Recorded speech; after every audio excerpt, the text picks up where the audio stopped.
역대하 25장 1절부터 4절까지 말씀입니다. 역대하 25장 1절부터 4절까지 말씀입니다. 제가 가지고 있는 성경으로 구약 688쪽쯤에 있습니다. 역대하 25장 1절부터 4절까지 말씀, 저와 여러분들이 교독하겠습니다. 제가 먼저 읽습니다. 아마샤가 왕위에 오를 때의 나이가 25세라. 예루살렘에서 29년 동안 다스리니라. 그의 어머니의 이름은 여호앗단이요 예루살렘 사람이더라.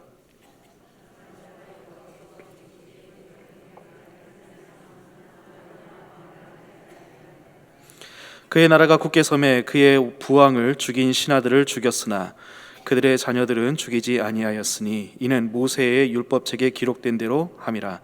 곧 여호와께서 명령하여 이르시기를 자녀로 말미암아 아버지를 죽이지 말 것이요 아버지로 말미암아 자녀를 죽이지 말 것이라. 오직 각 사람은 자기의 죄로 말미암아 죽을 것이니라 하였더라. 아멘. 우리가 믿음 생활을 할 때 가장 조심해야 할 때가 언제일까요?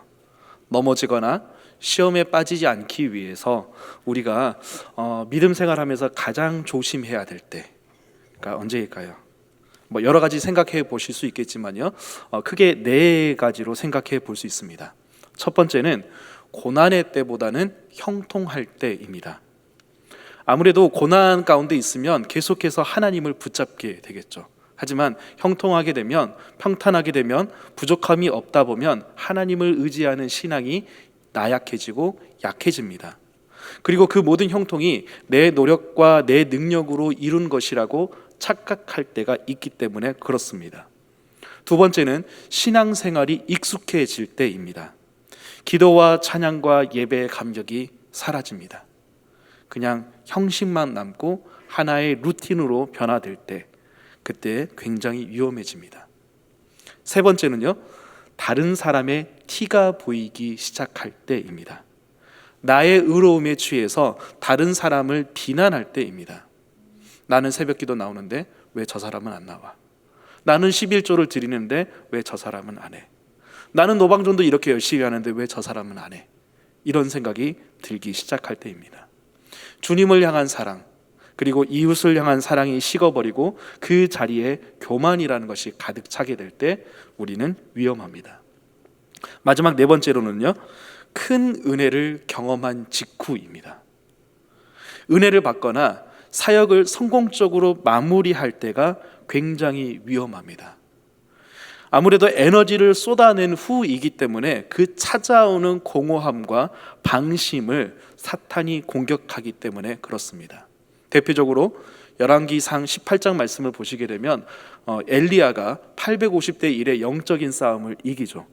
그리고 나서 열왕기상 19장에서 엘리야가 로뎀나무 아래에서 주님 죽여주세요 라고 이야기를 합니다. 성공적으로 갈멜산 전투를 마무리했지만 극도로 찾아오는 그 공허함 때문에 그러한 일이 생깁니다. 대표적인 예로 기도원이나 혹은 수련회를 다녀와서 우리가 그 은혜를 받았을 때 그 은혜를 얼마나 오랫동안 지속적으로 간직하시나요? 아버지께서 목회하실 때 하셨던 이야기입니다. 어느 한 성도가 은혜를 받았을 때, 갑자기 방언을 체험했을 때, 갑자기 어떤 병 고침을 받았을 때, 처음에는 믿음 생활 잘하는 것 같지만 아버지께서 하셨던 말씀이 이거였습니다.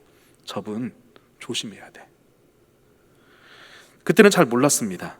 그런데 어느 순간 그분이 변해서 교회를 힘들게 하는 경우가 참 많았습니다. 은혜를 받은 직후, 어떤 역사를 경험한 직후가 굉장히 위험합니다. 오늘 본문 말씀에 나오는 아마샤가 바로 그것을 보여주고 있습니다.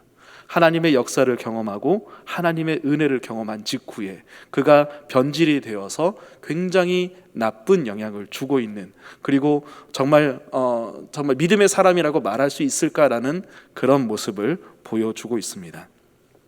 네, 우리는 계속해서, 기억이 안 나시겠지만 제가 수요일날 설교할 때는 계속해서 남유다 왕들에 대해서 살펴보고 있었는데요, 기억이 안 나실 것 같아서 떠듬떠듬 하실 것 같아서 조금 간략하게 설명드리겠습니다.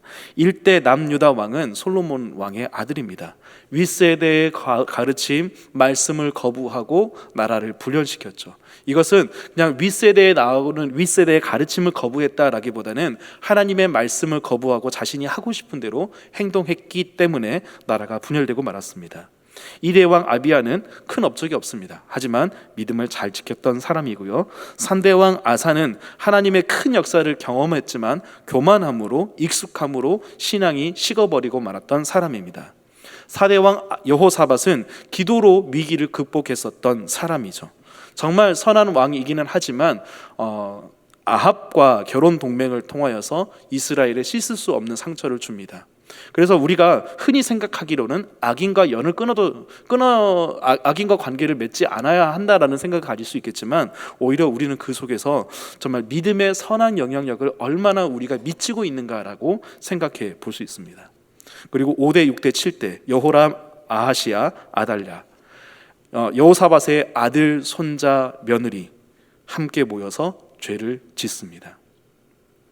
믿음의 가문의 아달랴가 들어왔는데 선한 영향력 가운데 그가 변화되지 않았습니다. 이 아달랴를 통해서 우리가 또한 배울 수 있는 것은, 우리가 믿음의 가문에 들어갔다라고 한다면, 믿음 생활을 했다라고 한다면 변화가 있어야 되는데, 그렇지 못함을 통하여서 이스라엘에 큰 상처를 주었던 사람을 볼 수 있습니다. 8대 왕 요아스, 아달랴의 손자입니다. 죽음의 위기 가운데 건짐을 받았던 그 왕인데, 여호야다가 살아있는 동안에는 하나님의 말씀대로 잘 살았습니다. 하지만 그의 신앙에 홀로 서기가 실패했었던 사람임을 우리가 생각해 볼 수 있습니다. 결국 이 역대기의 큰 주제는요, 하나님을 찾는 자 하나님께서 복을 주시고요, 하나님을 버린 자 하나님께서도 버리신다. 그래서 그 사람은 최후가 비참하다라는 그 결론을 맺을 수가 있습니다. 이것이 큰 주제이고요, 오늘 본문 말씀의 아마샤 역시도 그것을 보여주고 있습니다. 아마샤 이름의 뜻은요, 아마츠야후라고 발음을 히브리어로 합니다. 여호와 그가 강하게 하심, 여호와 그가 힘을 주심이란 뜻을 가지고 있습니다. 이 사람을 통하여서 우리가 어떠한 하나님의 말씀을 들을 수 있는지 함께 말씀을 통해서 생각해 보도록 하겠습니다. 이 사람은 남유다의 9번째 왕이고요, 8대 왕 요아스의 아들입니다.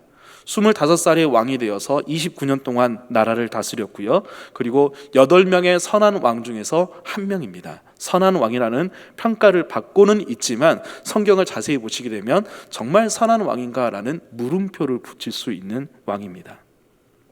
그럼에도 불구하고 부족함에도 불구하고 하나님께서는 선하다, 의롭다, 온전하다라고 여겨주시죠. 그래서 우리가 이 선한 왕들을 보게 되면서 참 많은 것을 깨달을 수 있는 것이, 우리도 온전하진 않지만, 우리도 선하지는 않지만 하나님께서 의인으로 여겨주시는 그 은혜를 우리가 많이 경험합니다. 이 아마샤, 더 구체적으로 보면 성경의 평가가 이렇게 내려집니다. 한마디로 이렇게 평가할 수 있습니다. 본문 말씀인데요, 2절입니다. 2절, 역대하 25장 2절 우리 함께 읽어보겠습니다. 시작. 아마샤가 여호와께서 보시기에 정직하게 행하기는 하였으나 온전한 마음으로 행하지 아니하였더라. 아멘.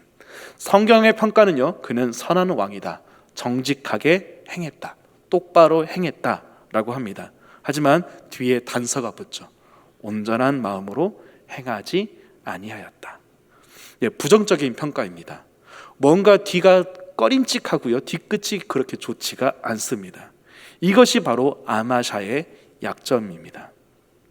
자, 먼저 아마샤가 큰 장점이 있는데요, 이 장점은 3절과 4절 말씀을 보시게 되면 이렇게 나옵니다. 제가 읽어드리겠습니다. 그의 나라가 굳게 서매 그의 부왕을 죽인 신하들을 죽였으나 그들의 자녀들은 죽이지 아니하였으니 이는 모세의 율법책에 기록된 대로 함이라. 곧 여호와께서 명령하여 이르시기를 자녀로 말미암아 아버지를 죽이지 말 것이요 아버지로 말미암아 자녀를 죽이지 말 것이라. 오직 각 사람은 자기의 죄로 말미암아 죽을 것이니라 하셨더라. 아멘. 이 아마샤는요, 하나님의 말씀을 액면 그대로 지켰던 사람입니다. 말씀을 자세히 보시게 되면 아버지 요아스를 죽인 그 사람을, 그 신하를 이 아마샤는 사형을 시킵니다. 그러나 그 자녀를 죽이지는 않습니다. 우리가 흔히 알고 있는 연좌제를 적용하지 않은 것이죠. 왜냐하면 말씀에서 하지 말라고 했기 때문에 이 아마샤는 그것을 적용하지 않습니다. 세상의 모든 나라들은 다 연좌제를 적용합니다. 우리가 사극에서도 많이 보잖아요. 어떤 그 중형을 저지르면 뭐 3족을 멸하라, 뭐 4족을 멸하라, 9족을 멸하라, 이런 말을 듣잖아요. 이걸 하는 이유가 무엇이냐면 공동체에 책임을 주고요, 그리고 사회 통제의 목적 때문에 그렇습니다.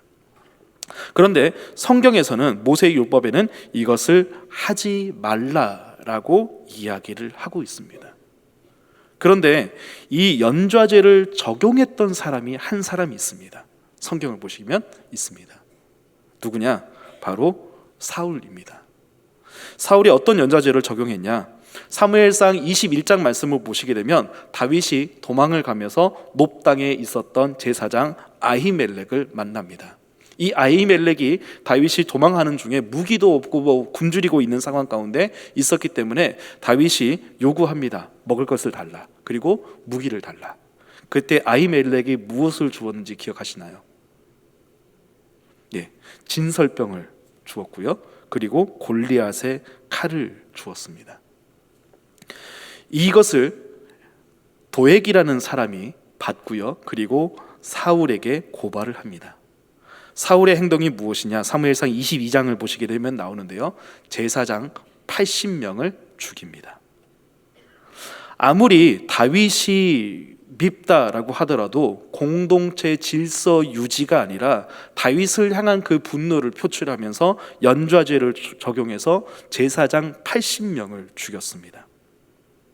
엄청난 행동이죠. 감사하게도요, 우리에게는 연좌제가 적용되지 않습니다. 우리가 천국과 지옥 가는 것은 우리 각자의 믿음으로 갑니다. 가끔 우리가 전도를 하다 보면 그 남편 되시는 분들이 아내 치맛자루 붙잡고 천국 올라가겠다고 뭐 이렇게 하시는 분들이 가끔 계시는데요, 다른 사람의 믿음으로, 뭐 부모님의 믿음으로, 뭐 자녀의 믿음으로 우리가 천국 가는 것이 아니라 나의 믿음으로 천국을 갑니다. 그래서 감사하지만 우리가 또한 전도의 책임이 있다라는 것을 생각해 볼 수 있죠. 여하튼 이 아마샤는 하나님의 말씀을 액면 그대로 적용해서 연좌제를 적용하지 않았다. 큰 장점이죠. 그리고 더 나아가서 하나님의 말씀이 들려왔을 때 순종하는 사람이었습니다. 역대하 25장 5절부터 13절까지 말씀을 보시게 되면 쭉 나오는데요, 제가 그냥 간략하게 말씀을 드리겠습니다. 아마샤가 이 세일산 자손 곧 에돔 사람과 전쟁을 하고자 합니다. 그때 유다와 남유다와 베냐민에서 30만 명을 동원합니다. 그리고 북이스라엘에게도 요청을 해서 용병 10만 명을 은 100달란트로 삽니다. 그런데 이때 한 사람, 하나님의 한 사람이 나타나서 이 아마샤에게 예언을 하기 시작합니다. 7절과 8절 말씀인데요, 이렇게 나옵니다. 어떤 하나님의 사람이 아마샤에게 나와서 이르되, 왕이여, 이스라엘 군대를 왕과 함께 가게 하지 마옵소서. 여호와께서는 이스라엘 곧 온 에브라임 자손과 함께 하지 아니하시나니 왕이 많이 가시거든 힘써 싸우소서. 하나님이 왕을 적군 앞에 엎드려지게 하시리이다. 하나님은 능히 돕기도 하시고 능히 패하기도 하시나이다 하니. 어떤 이름 없는 한 선지자가 나타나서 아마샤에게 이야기합니다. 북이스라엘과 함께 하지 마세요. 만약에 함께 하신다면 힘써 싸우세요. 하지만 힘써 싸우신다고 하더라도 왕은 죽을 것입니다 라고 말을 합니다. 그리고 그 뒤에 붙여서 하나님은 이기게 하시기도 하고 패하게 하시기도 합니다 라고 말합니다. 그래서 아마샤는요, 망설여요. 은 100달란트를 이미 지불했기 때문에 그 돈에 손해가 있잖아요. 그래서 망설입니다. 또한 북이스라엘을 용병으로 고용했습니다. 용병으로 고용했다면 사용해야죠. 사용하지 않으면 그 자체가 손해이잖아요. 그러나 하나님의 말씀에 순종해서 그 북이스라엘과 함께 하지 않습니다. 오히려 하나님께서 더 많이 주신다라고 하니까 이 아마샤는 비록 내가 손해가 됐지만 그 말씀에 순종을 합니다. 그 결과 어떻게 되느냐? 역대하 25장 13절 14절 말씀을 보시게 되면 세일산 자손을 이깁니다. 소금 골짜기에서 10,000명을 죽였고요. 그리고 바위 꼭대기에서 밀어들여서 10,000명을 또한 죽이게 됩니다. 도합 20,000명을 죽이게 되죠. 비록 물질적인 손해는 받습니다. 더 나아가서 북이스라엘이 분노해서 그 이스라엘을 향하여서 남유다를 향하여서 분노를 표출했고요. 그 3,000명을 죽였습니다. 손해가 있었어요. 물질적인 손해가 있었고 자신의 민족이 자신의 그 백성이 3,000명이나 학살되는 그런 상황 가운데 있었다라고 하더라도 이 아마샤는 하나님의 말씀에 순종했습니다. 즉 이 아마샤의 장점이 무엇이냐? 하나님의 말씀을 지키고요. 그 말씀이 들려왔을 때 순종할 줄 아는 사람이었습니다. 다른 사람들은 다 연좌제를 적용한다라고 하더라도 자신은 하나님의 말씀이 있기 때문에 그 연좌제를 적용하지 않고 하나님의 말씀대로 살았고요. 그리고 내가 손해가 된다라고 하더라도 물질적인 손해가 있고 그리고 내가 어떤 그 피해를 받는다라고 하더라도 하나님의 말씀이 들려왔을 때 순종할 줄 아는 사람이었습니다. 여기까지만 하면 얼마나 좋았을까요? 그러나 이 아마샤가 큰 죄를 저지르고 맙니다. 역대하 25장 14절 말씀입니다. 우리 함께 읽어보겠습니다. 시작. 아마샤가 에돔 사람을 죽이고 돌아올 때에 세일 자손의 신들을 가져와서 자기의 신으로 세우고 그것들 앞에 경배하며 분향한지라. 아멘. 아마샤는 에돔 사람과 전쟁에서 이겼습니다. 20,000명을 죽였습니다. 큰 승리를 거뒀습니다. 그런데 갑자기 그가 우상 숭배를 합니다. 우상 숭배하는 것도 모자라서 그 자신이 물리친 에돔 사람의 신들을 그가 섬깁니다. 선한 왕이라고 평가받는 그 사람이 왜 굳이 우상 숭배를 할까요? 그것도 더 나아가서 세일 자손 곧 에돔의 신을 그가 왜 섬길까요? 참고로 말씀드리자면 고대 전쟁은 이기는 쪽이 다 갖는 전쟁입니다. 더 나아가서 고대 전쟁은 신들의 전쟁입니다. 즉 내가 믿고 있는 신과 상대방이 믿고 있는 신들의 대리전이에요. 즉 내가 믿고 있는 신 여호와 하나님 그리고 에돔 신 코스 이 두 신의 대리전입니다. 그런데 남유다가 이겼습니다. 여호와 하나님이 이겼습니다. 코스가 졌어요. 그런데 이 아마샤가 하는 행동이 무엇이냐면 하나님께 더 경배하고 하나님께 영광 올려드리고 하나님께 감사하기보다는 그 코스 신에게 분향하고 경배하고 절합니다. 왜요? 모릅니다. 성경에서 침묵하고 있기 때문에 아마샤의 이 행동을 언급하고 있지 않기 때문에 우리는 그 자세한 내막은 모릅니다. 아무 이유 없어 보이지만 이 아마샤는 아무도 이해할 수 없는 이런 행동을 했던 것이죠. 그러자 한 선지자가 나타나서 책망합니다. 저 백성의 신이 그 에돔 백성을 구원하지 못했는데 왜 굳이 그 신을 섬기느냐? 너 하나님 섬기지 않느냐? 아마샤가 뭐라고 이야기하냐면요, 내가 나의 모사냐? 그 입을 그치라 라고 말합니다. 이에 대해서 그 선지자가 이렇게 이야기합니다. 왕이 경고를 버렸으니 하나님께서 당신을 멸하시기로 작정하셨습니다. 즉 하나님의 경고가 들려왔을 때 돌이키지 않았다라는 것이죠. 역대기의 주제가 보입니다. 하나님을 찾는 자 하나님께서 복 주십니다. 하나님을 버린 자 그 사람도 하나님께서도 그 사람을 버리십니다. 그리고 그 결론이 17절 이하에서 이어지고 있습니다. 즉 이 아마샤는 그가 에돔과의 전쟁에서 승리를 거두면서 교만해졌었다라는 것이죠. 그 교만이 17절 이하에서 나오는데요, 북이스라엘 왕을 향하여서 요아스를 향하여서 선전포고합니다. 우리가 한판 붙자. 왜냐하면 북이스라엘이 용병으로 고용됐다가 아마샤가 거절을 했잖아요. 그리고 이 북이스라엘이 고이 자신의 고국으로 돌아간 것이 아니라 남유다 사람 3,000명을 죽였습니다. 이것에 대해서 화가 났던 아마샤가 요아스에게 우리 한판 붙자라고 이야기를 합니다. 그 전쟁의 결과가 20절부터 24절 말씀에 나오는데요, 누가 이겼을까요? 북이스라엘이 이깁니다. 아마샤는 포로로 잡혔고요, 예루살렘 성벽은 일부가 파괴가 됐고요, 성전 기물이 빼앗겼고요, 그리고 많은 사람들이 포로로 끌려갔습니다. 여기서 끝나지 않습니다. 나중에 예루살렘에서 모반이 일어납니다.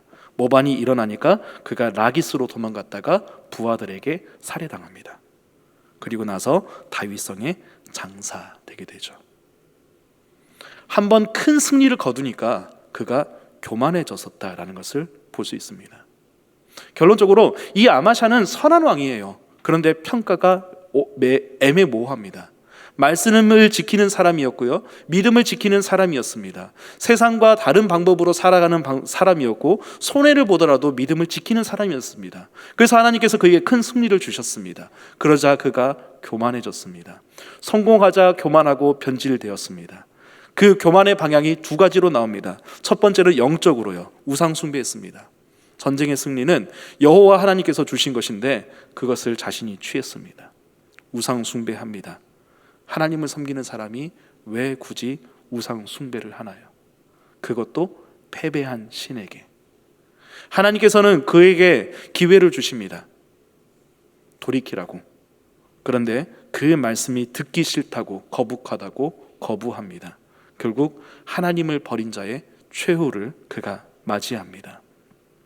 또 한 가지 방향, 육적인 교만이 그에게 들었습니다. 그래서 북이스라엘 왕에게 한판 붙자라고 이야기를 합니다.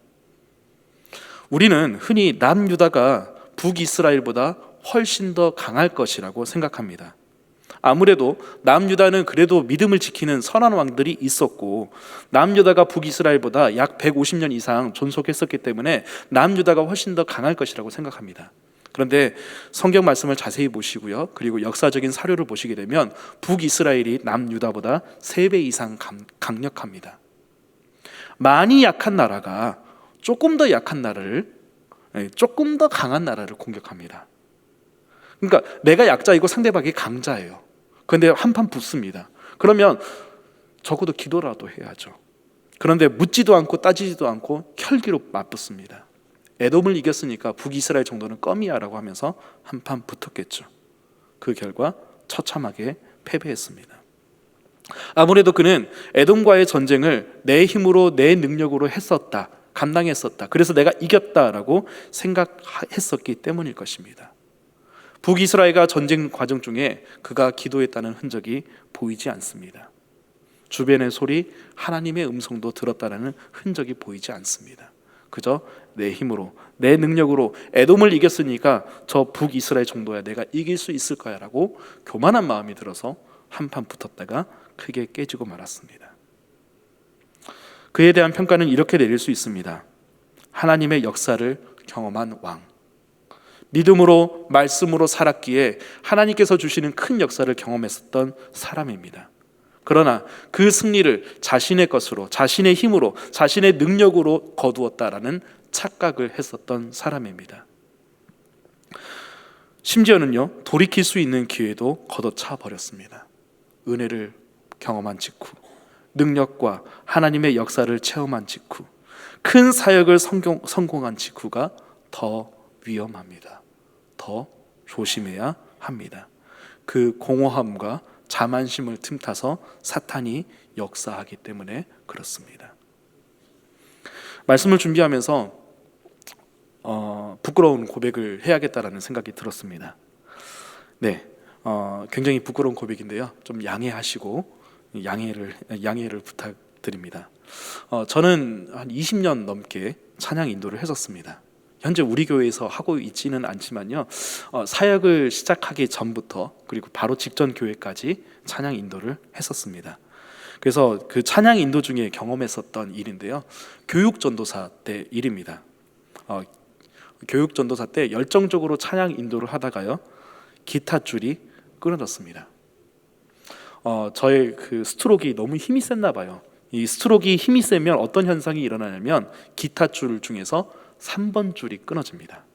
이 3번 줄은 메이저와 마이너를 죄송합니다. 이 굉장히 중요한 그 줄인데 그 줄이 끊어졌습니다. 당연히 장력이 다 뒤틀리면서 정상적인 연주가 불가능하겠죠. 그런데 저는 최대한 줄이 안 끊어진 척 하면서 소리를 줄이고 열심히 이렇게 연주를 했습니다. 그냥 팔만 열심히 휘저었는데요, 문제가 또 생겼습니다. 줄이 하나 또 끊어졌어요. 1번 줄이 끊어졌습니다. 맨 밑에 있는 가는 줄이요. 업피킹을 하다가 세게 해서 아마 끊어진 것 같아요. 예, 큰일 났죠. 이제 연주는 아예 안 됩니다. 그래도 신용만 했습니다. 줄이 하나 또 끊어졌어요. 2번 줄이 끊어졌습니다. 이번 다운피킹을 하면서 또 끊어진 것 같아요. 6줄 중에 6줄 중에서 3줄이 끊어졌습니다. 정상적인 연주는 이제 아예 불가능이죠. 사람들도 기타 줄이 끊어진 거 다 압니다. 이제 모든 사람들이 다 알아요. 어떻게 했을까요? 앞으로 곡은 한 2곡 이상 남아서 10분 정도 앞으로 더 찬양 인도해야 되거든요. 어떻게 해야 될까요? 순간 기지를 발휘했습니다. 우리 두 손 높이 들고 마음을 다해서 하나님 향해서 찬양합시다. 어떻게 됐을까요? 그날 찬양 인도 어떻게 됐을까요? 놀랍게도요, 너무 은혜롭게 끝났습니다. 심지어는요, 제가 기타 메고 찬양하는 것보다 더 은혜롭게 찬양 인도가 끝났습니다. 그때 제 마음속에 2가지 생각이 들었습니다. 한 가지는요, 하나님 감사합니다. 이 상황 속에서도 무사히 찬양 인도를 끝낼 수 있도록 도와주셔서 감사합니다. 다른 한 가지는요, 마음 한구석에 이런 상황에서 나 좀 잘하네, 이런 생각이 들더라고요. 그날 집에 돌아가서 잠자기 직전에 평상시에 성경을 잘 보지 않지만 그날 갑자기 성경 말씀을 봐야겠다라는 생각이 들었고요. 그때 어디를 볼까 고민하다가 내면의 깊은 곳에서 레위기 10장을 말씀하셨습니다. 그래서 아마도 성령이 주신 그 감동이라 생각하고 레위기 10장을 폈습니다. 레위기 10장 1절과 2절 말씀인데요, 우리 같이 한번 읽어보겠습니다. 레위기 10장, 이 화면 안 나오나요? 레위기 10장 1절과 2절, 네, 함께 읽어보겠습니다. 시작. 아론의 아들 나답과 아비후가 각기 향로를 가져다가 여호와께서 명령하시지 아니한 다른 불을 담아 여호와 앞에 분향하였더니 불이 여호와 앞에서 나와 그들을 삼키매 그들이 여호와 앞에서 죽은지라. 아멘. 순간 이 말씀을 읽고요, 머리털이 쭈뼛서고 식은땀이 났습니다. 그리고 내면 한 구석에서 음성이 들립니다. 야, 네 것으로 하지 말고 내 것으로 해야지. 그날 정말 많이 회개했습니다. 특별한 은혜를 경험하고 나니까, 사역을 성공적으로 마무리하고 나니까 제 마음 한구석에 교만한 마음이 싹 트더라고요. 그리고 그날 찬양 인도를 내 능력으로 잘 마무리했다는 생각이 들었기 때문에 그렇습니다. 그날 찬양 인도가 은혜롭게 끝난 것이 제 능력일까요? 아니면 하나님께서 역사하신 것일까요? 나름 잘 끝났기에, 제법 은혜로웠기에 그 모든 것이 하나님께서 하셨다라기보다는 내 능력으로 했다는 생각이 들면서 제 마음속에 교만이 싹 텄고요, 그것 가지고 참 많은 회개를 했던 기억이 납니다. 우리는 아마샤를 통해서 무엇을 배울 수 있습니까?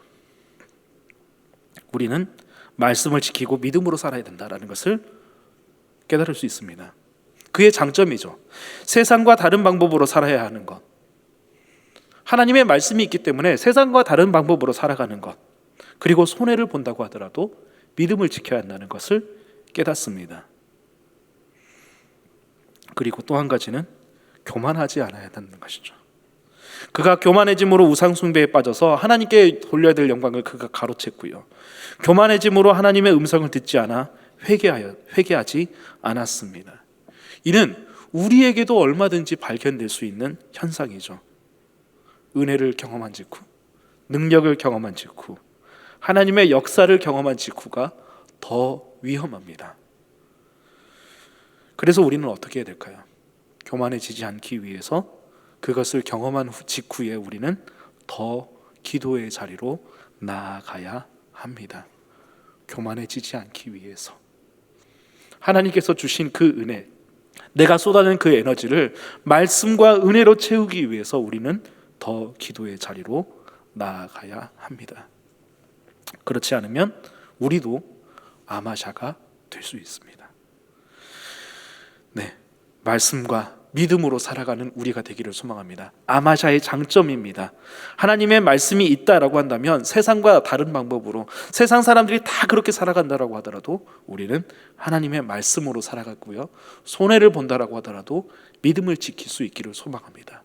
그런데 그것을 이뤘을 때 내 능력이 아니라 하나님께서 주셨던 힘이고, 하나님께서 주신 힘이고 능력임을 믿고 그 모든 영광을 하나님께 올려드리길 소망합니다. 그리고 그 은혜를 경험한 직후 더 기도하는 우리가 되길 소망합니다. 그렇지 않으면 우리는 아마샤가 될 수 있습니다. 교만해질 수 있습니다. 네, 믿음으로 기도로 살아가는, 말씀과 기도로 살아가는 우리 모두가 되기를 간절히 소망합니다. 기도하겠습니다. 하나님 감사합니다. 아마샤의 삶을 통하여서 우리가 다시 한번 귀한 가르침을 받았습니다.